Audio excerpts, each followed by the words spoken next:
పోటీ పరీక్షల్లో అత్యున్నత స్థాయిలో రాణిస్తారు. మీ పిల్లల జీవితంలో బాగా సెటిల్ అవ్వాలంటే లక్ష్మీదేవి ఫోటో తూర్పు దిక్కులో ఉంచండి. లక్ష్మీదేవి పడమర దిక్కు వైపు చూస్తూ ఉంటుంది. అలా కాకుండా లక్ష్మీదేవి ఫోటో పడమర దిక్కులో ఉంచి ఆ తల్లి తూర్పు వైపు చూస్తున్నప్పుడు ఇంట్లో ఉన్న వాస్తు దోషాలన్నీ తొలగిపోతాయి. ఇంట్లో ఉన్న నెగిటివ్ ఎనర్జీ మొత్తం తొలగిపోతుంది. కాబట్టి ఎవరైనా సరే వాస్తు దోషాలు ఉన్నాయండి, నెగిటివ్ ఎనర్జీ ఉందండి, ఇంటికి దిష్టి దోషం ఉందండి అని భావించే వాళ్ళు మీ ఇంట్లో లక్ష్మీదేవి ఫోటో పడమర దిక్కులో పెట్టండి. లక్ష్మీదేవి తూర్పు వైపు చూస్తూ ఉంటుంది. అప్పుడు ఈ సమస్యల నుంచి బయటపడవచ్చు.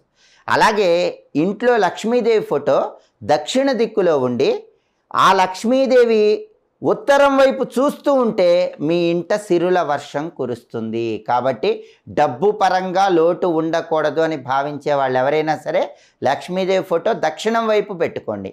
ఆ తల్లి ఉత్తరం వైపు చూస్తూ ఉండాలి. ఆ తల్లి